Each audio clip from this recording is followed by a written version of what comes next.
আমরা যখন সারাদিন ধরে চেষ্টা করি অ্যাংজাইটি কমানোর জন্য, তখন অটোমেটিক্যালি আমাদের মনোযোগ আটকে যায় ওই অ্যাংজাইটির ওপরেই। আর যখন মনোযোগ কোনো একটি নির্দিষ্ট বিষয়ের ওপরে থাকে, তখন সেটা ছোট হলেও সেটাকে অনেক বড় মনে হয় আমাদের, এবং এটাই ঘটে। আজকের আলোচনাটা খুব ভালো করে বুঝবেন, শুনবেন যে আমাদের কোথায় কোথায় মিস্টেক হচ্ছে ছোটো ছোটো, যেগুলোকে আমরা ঠিক করে নিতে পারি।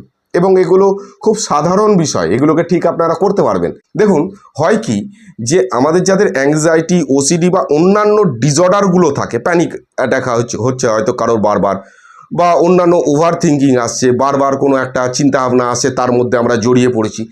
এগুলো যখন হয় তখন আমরা প্রাথমিকভাবে চেষ্টা করি যে এই সমস্যাটা আমার কিভাবে বন্ধ হবে, এবং আমরা খুব তাড়াহুড়ো করতে শুরু করি। এবার কি ঘটনা ঘটে আপনারা ভালো করে বুঝুন ব্যাপারটা।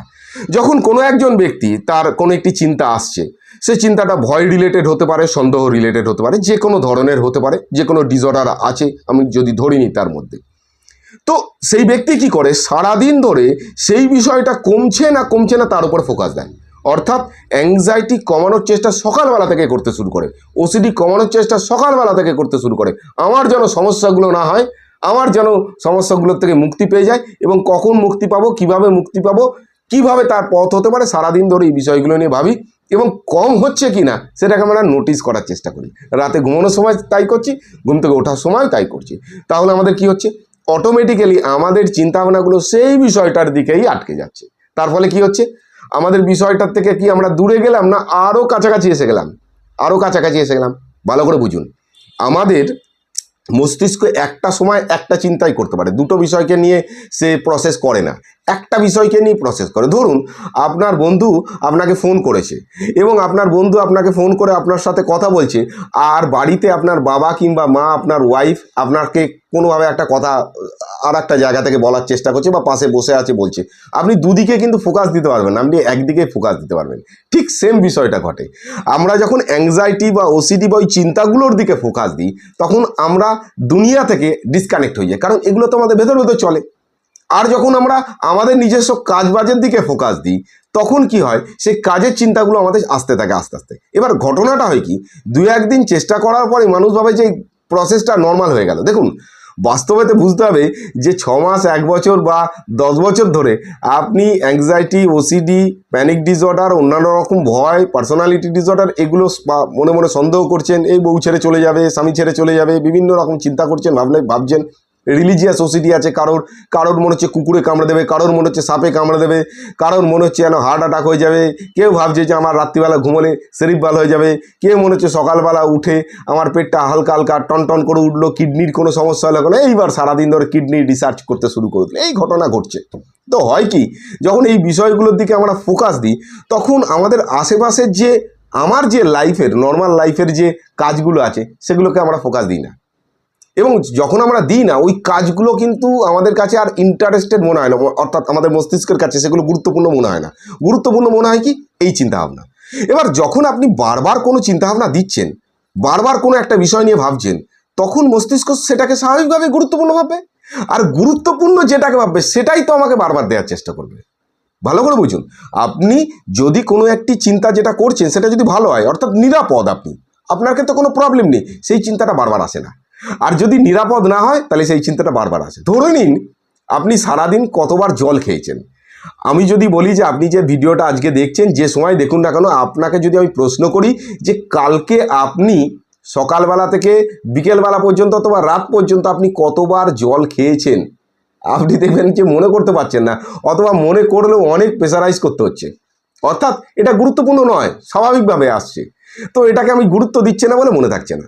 কিন্তু যদি দেখা যায় কোনো ব্যক্তির কিডনির প্রবলেম আছে, এবং যাকে ডাক্তার বলেছে লিমিটেড জল খেতে হবে, তার কিন্তু মনে থাকবে কতবার সে জল খাচ্ছে। তো বিষয়টাই এটা। আমি যদি বলি যে আপনি কতবার প্রস্রাব করেছেন সারাদিনে, কালকে আপনার মনে নেই কতবার প্রস্রাব করেছেন, কিন্তু যদি দেখা যায় প্রস্রাবের কোনো সমস্যা আছে, আপনি মনে রেখে দেবেন যে ডাক্তারবাবু, আমি না সারাদিনে 8 বার প্রস্রাব করেছি, 8 বারের মধ্যে 1 বার জ্বালা করেছে। এটা আপনার মাথায় থাকবে, এটাকে আপনি নোটিস করবেন। বা 1 বার ইয়েলো হয়েছে, বাকি সব সাদা হয়েছে, যাই হোক না কেন, এটা আপনার মাথায় থাকবে, কারণ ওটা তখন ইম্পর্টেন্ট।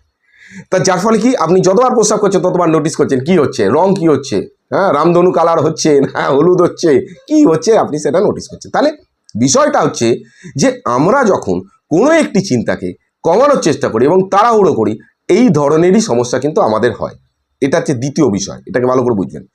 আমাদের যখন সমস্যাটা হয় যে অ্যাংজাইটি থাক বা ওসিডি থাক বা কোনো একটি চিন্তা আসছে, রাত্রিবেলা আমি আর অস্বস্তিটা বেড়ে যাচ্ছে, আমরা ভাবছি কি আমার এক্ষুনি ঘুমানোর দরকার, আমার এক্ষুনি সমস্যা কমে যাওয়ার দরকার, আমার এক্ষুনি শান্ত হওয়ার দরকার, আমার এক্ষুনি পজিটিভ চিন্তা করার দরকার, আমার এক্ষুনি সমস্যাগুলো কমে গিয়ে নর্মাল লাইফ হয়ে যাওয়ার দরকার, আমার যা যা চিন্তা ভাবনা আছে সেগুলো এক্ষুনি অফ হওয়ার দরকার, ভালো ভালো চিন্তা ভাবনা আসার দরকার। এই যখন এক্ষুনি এক্ষুনি এক্ষুনি করি, তাড়াহুড়ো করি, আমার এই অস্থিরতা তাড়াহুড়ো করছি, কমে যাবে কখন, কমে যাবে কখন, আলটিমেট এটা যখন আমরা করতে থাকি বারবার, যখন আমরা এই বিষয়টিকে তাড়াহুড়ো করি, তখন মস্তিষ্ক ভাবে তাড়াহুড়ো করছি মানে নিশ্চয়ই কোনো অনিরাপদ বিষয়, এটা আমার জন্য এটা স্বাভাবিক নয়, এটা হতে পারে বিপদের সিগন্যাল।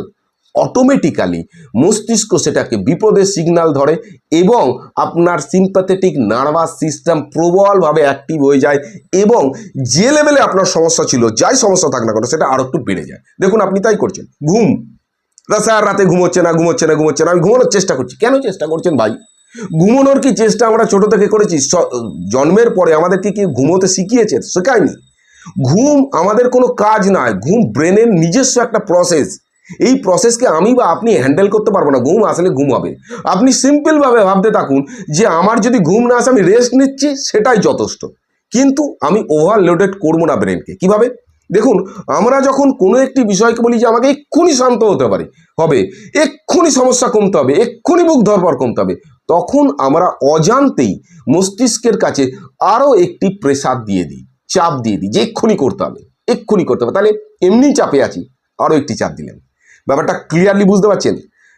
বিষয়টাকে ভালোভাবে বুঝুন। দেখুন, অ্যাকচুয়ালি যদি আপনার বাড়িতে আগুন না লাগে আর আপনি ফায়ার ব্রিগেডকে ফোন করেন, ফায়ার ব্রিগেড এসে কিন্তু আগুন নেভাতে পারবে না। এই সমস্যাগুলো ঠিক এই রকম।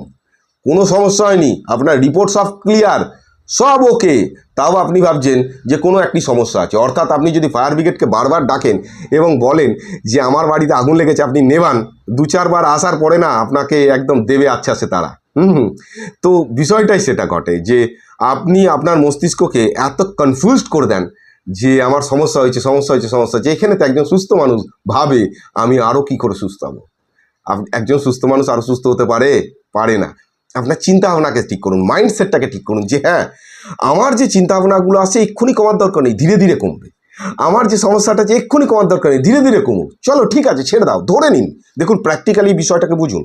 ধরে নিন একটি ছেলে যার এক্সাম আছে, 3 ঘন্টাতে এক্সাম দিতে হবে। এক্সাম হলে যাওয়ার পরে সে কিন্তু এক্সট্রা প্রেশার অনুভব করে। আমি যখন এক্সাম দিয়েছিলাম, এক্সাম দেওয়ার সময় একটা এক্সট্রা প্রেশার অনুভব করি যে আমাকে ওই টাইমের মধ্যে শেষ করতে হবে। এই সময় কিন্তু আমরা চারিদিকে কোনো কথাবার্তা বলি না, একদম সিরিয়াসলি আমরা সেটা ডান করার চেষ্টা করি। সময় যত এগোতে থাকে চাপ তত বাড়তে থাকে। লাস্ট 30 মিনিট বাকি আছে, চাপ একরকম। লাস্ট 15 মিনিট বাকি আছে, চাপ একরকম। লাস্ট 5 মিনিট বাকি আছে, আপনার হাত মনে হচ্ছে রকেটের মতো চলছে। এই ঘটনা ঘটেছে, আপনি প্রবলভাবে তার মধ্যে কিন্তু প্রেশার অনুভব করেন, আপনার মস্তিষ্ক সেই দিকে ঢুকে থাকে। ঠিক উল্টো দিকে আমি যদি বলি যে সেই 3 ঘন্টার পেপারকে, সেই 3 ঘন্টার পরীক্ষার বিষয়বস্তুকে যদি আপনার বাড়িতে লিখতে দেওয়া হয়, আপনি প্রেশার অনুভব করবেন না। সেই 3 ঘন্টাটা আপনি অন্তত পক্ষে 10 ঘন্টাতে কমপ্লিট করবেন। ধীরে ধীরে লিখবেন, উঠবেন, ঘুরবেন, চা খাবেন, করবেন, কথা বলবেন, আপনি রিল্যাক্সেতে করবেন। ঠিক সেম জিনিসটা আপনার এই ছেড়ে দেওয়ার মানসিকতা তৈরি করতে হবে। আর কি, ওই এক্ষুনি কমাতে হবে, এক্ষুনি সমস্যার সমাধান করতে হবে, এক্ষুনি চিন্তা আসছে বন্ধ করতে হবে। আপনি তো যুদ্ধ ঘোষণা করে দিলেন মশাই। যুদ্ধ ঘোষণা করে দিলে হবে না। আপনি কার সঙ্গে যুদ্ধ করছেন? ওই বললাম আগুন লাগেনি, আপনি আগুন নেভানোর চেষ্টা করছেন না। মেনে নিলেই শান্তি, না মানলেই অশান্তি। মেনে নিলেই শান্তি, না মানলেই অশান্তি। আপনারা যদি মনে করেন আপনাদের সমস্যা লিখবেন, তাহলে আমি নিচে ডেসক্রিপশানে একটি লিঙ্ক দিয়ে দিচ্ছি, সমস্যা লিখতে পারেন। সেই সমস্যা নিয়েই আমি চেষ্টা করছি ভিডিওগুলো দেওয়া। আজকেও সেই ধরনের সমস্যা নিয়েই যা আন্ডারস্ট্যান্ডিংয়ে গণ্ডগোল ছিল সেই নিয়ে আমি ভিডিও দিচ্ছি। তো আমি সেই ভিডিওগুলো কিন্তু সেই অনুযায়ী করে দেবো, আপনাদের জন্য চেষ্টা করব। কিন্তু পার্সোনালি কোনোভাবে আমি আপনাদেরকে হেল্প করতে পারবো না। যদি সমস্যা থাকে আপনাদের কাছাকাছি যে কোনো একজন মানসিক রোগ বিশেষজ্ঞকে দেখাতে হবে, অর্থাৎ সাইকিয়াট্রিক অবশ্যই দেখাতে হবে। তার সাথে কাছাকাছি কাউন্সিলিং করতে হবে, যোগা করতে হবে, প্রাণায়াম করতে হবে, এক্সারসাইজ করতে হবে। পরিষ্কার কথা, আমি আপনাকে শুধুমাত্র ভিডিওর মাধ্যমে নলেজ দিতে পারি, এর থেকে বেশি কিচ্ছু করতে পারবো না। চলুন আমরা আবার আলোচনাতে ফিরে আসি। তাহলে বিষয়টা কি ঘটলো যে মস্তিষ্ক আমাদের তাড়াহুড়ো যখন করবে তখন আমি যদি ভাবি যে সমস্যাটা এক্ষুনি কমে যাবে, এক্ষুনি কমে যাবে, এক্ষুনি কমে যাবে, তখন কিন্তু সমস্যা বেড়ে যাবে। আর কি, সারাদিন ধরে আমি কোনো সমস্যাকে যদি ভাবি যে এটা কমছে না বাড়ছে, কি হচ্ছে, সারাক্ষণ ধরে মনিটরিং করি, তাহলে তো আমি সমস্যাকে নিয়েই বসে আছি, তাই না? না, সমস্যাকে নিয়েই চলতে হবে। অর্থাৎ আপনার যাই চিন্তা আসুক, যাই সমস্যা আসুক, যাই ঘটনা ঘটুক না কেন, আপনার মাথাতে যা যা চিত্র তৈরি করছেন ঘটনার, সেগুলোকে নিয়ে দীর্ঘদিন ধরে আপনি ভুগেছেন, জানেন কিছু হয় না, তো সেগুলোকে নিয়ে আপনার সব কাজ করতে হবে। আপনার সব কাজের মধ্যে আপনাকে ঢুকে যেতে হবে, আপনার সমস্ত কাজের মধ্যে 100% ইনভলভমেন্ট করার চেষ্টা করতে হবে। প্রথম হবে না, প্রথম অল্প অল্প করে করবেন, নিজেকে বলার চেষ্টা করবেন চলো আজকে আমি 15 মিনিট কনসেন্ট্রেট করে কাজগুলো করব। তারপর দিন আবার বলবেন যে চলো আজকে 20 মিনিট করে করব। তারপর দিন বলবেন যে 30 মিনিট করে করব, বা দিনের মধ্যে ভাগ করে নিন যে ঠিক আছে কাজ শুরু করলেন, ঠিক আছে আমি প্রথম 30 মিনিট কি 15 মিনিট আমি কনসেন্ট্রেট করে কাজ করবো, যাই চিন্তা আসুক না কেন। আবার একটুখানি রেস্ট নিলেন, আবার 15 মিনিট পরে আবার সেইভাবে কাজ করা শুরু করলেন। ধীরে ধীরে করুন, বাট পার্ট বাই পার্ট করুন, ছোট ছোট ভাগ করে নিয়ে করুন। কিন্তু আপনাকে কাজের মধ্যে ব্যস্ত থাকতে হবে, বাইরে যেতে হবে, লোকের সাথে মিশতে হবে। সকালবেলা ঘুম থেকে উঠে অথবা বিকেলবেলা একদম আগে পিছু ভাবার দরকার নেই, পরিষ্কার বেরিয়ে যাবেন হাঁটতে, 1 মিনিটে 120 পা একদম দ্রুত গতিতে হেঁটে আসবেন 40 মিনিট। এর নিচে কোনো কথা হবে না, 40 মিনিট হেঁটে আসবেন। সমস্যা থাক না থাক, বৃষ্টি হোক, ঝড় হোক, তুফান হোক, যাই কিছু হোক, ছাতা নিয়ে চলে যাবেন, কিন্তু প্রতিদিন যাবেন। এছাড়া কি করতে পারেন আপনি ডিপ ব্রিথিং করতে পারেন, শ্বাসের ব্যায়াম করতে পারেন, যোগা করতে পারেন, প্রাণায়াম করতে পারেন, সমস্ত ভিডিও কিন্তু দেওয়া আছে চ্যানেলের মধ্যে। কিন্তু সারাদিন ধরে আপনি যদি এটা ভাববেন না যে আমি চিন্তাগুলো যেগুলো আসছে সেগুলোকে বন্ধ করব বা নোটিস করবো যে কখন কমছে। চিন্তাগুলো যদি আসে আপনি একদম সচেতনভাবে বলুন যে এগুলো নোটিস করার আমার একটা অভিজ্ঞতা বা অভ্যাস হয়ে গেছে, এগুলো আমার একটা অভ্যাস হয়ে গেছে, অভ্যাসের কারণে আমি নোটিস করে ফেলছি, গুরুতর বিষয় নয়। আমি এইভাবে না ভেবে সিম্পলভাবে ভাবতে পারি। সিম্পলভাবে কীভাবে ভাবতে পারেন ভাববেন, তবে স্বাভাবিক একদম শান্তভাবে এগুলোকে বলার চেষ্টা করেন। ঠিক আছে আমার অস্থিরতা এখন হচ্ছে, বিকেলবেলা কমে যাবে। সকালবেলা আমি টেনশান করছি, 2 ঘন্টা বাদে কমে যাবে। ঠিক আছে আমার একটু বুকটা দরপর করছে, নিজের কাজে ব্যস্ত থাকলে কমে যাবে। শান্তভাবে নিজেকে বলুন ঠিক আছে আমার মনোযোগ শরীরের দিকে যাচ্ছে, যেতেই পারে, খানিকক্ষণ বাদে নিজের কাজ করলে সেগুলো আস্তে আস্তে কমে যাবে। ফোকাস দেওয়ার দরকার নেই। আমি তো জানি এই ধরনের চিন্তাভাবনা যারা করে তাদের এইগুলো হয়। সিম্পলভাবে একদম নিজেকে কাউন্সিলিং করার চেষ্টা করুন, কিন্তু নিজেকে কনফিউজড করবেন না, নিজেকে বিভিন্ন রকম ওই রোগের ভিডিওগুলো দেখে নিজের মাথাতে প্রশ্ন তৈরি করবেন না, অপ্রয়োজনীয় প্রশ্ন। আপনি শুধু সমাধান চাইছেন, নিশ্চিত হওয়ার চিন্তা করছেন, যে চিন্তাটা করছেন নিশ্চিতভাবে করছি, আরও পারফেক্টভাবে। এই মানসিকতা বন্ধ করুন, মাইন্ডসেটটা চেঞ্জ করুন। কোনো পারফেক্টভাবে চিন্তা হয় না।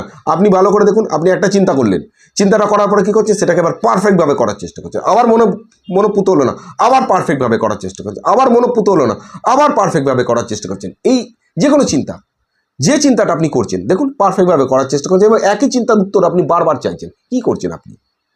কত পারফেক্ট করবেন? কত বছর ধরে পারফেক্ট করবেন? 1 দিন 2 দিন 4 দিন, আর কি সময় নেবেন? না, এটা পারফেক্টভাবে করার চেষ্টা করছেন মানে এই চিন্তার সমাধান নেই, ছেড়ে দিন।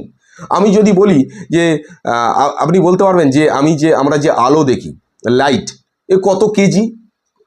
1 কেজি লাইট কতটা হবে বলা সম্ভব? এই উত্তর পাওয়া সম্ভব? 1 কেজি লাইট কতটা হবে? সম্ভব না, প্রশ্নটাই তো ভুল। তো ঠিক সেই রকম আপনার মাথায় যে প্রশ্নগুলো আছে আর যার সমাধান চাইছেন আপনি, সব ভুল, কিচ্ছু হবে না। লজিক ছাড়া বিশ্বাস করবেন না, একদম আমার কাছে যদি লজিক না থাকে আমি বিশ্বাসই করবো না, একদম এইভাবে রাখুন। আর যা হবে দেখা যাবে, চ্যালেঞ্জ করুন চিন্তাকে, ভয় পাবেন না, একদম ফুললি চ্যালেঞ্জ করুন, যা ঘটনা ঘটবে দেখা যাবে। আমি তাড়াহুড়ো করবো না, রিল্যাক্সে, সমস্যা আস্তে আস্তে কমবে, নিজের কাজে ব্যস্ত থাকলে ধীরে ধীরে কমবে, তাড়াহুড়োর কোনো প্রয়োজন নেই। ঠিক এইভাবে নিজেকে বোঝানোর চেষ্টা করুন। কিন্তু মনে রাখবেন ওই উদাহরণটা, বাড়িতে আগুন লাগেনি, আপনি কিন্তু ফায়ার ব্রিগেড ডেকে তাকে নেভাতে পারবেন না। মেনে নিলেই শান্তি, না মানলেই অশান্তি। Thank you very much. Next day আবার একটা বিষয় নিয়ে কথা হবে। Thank you.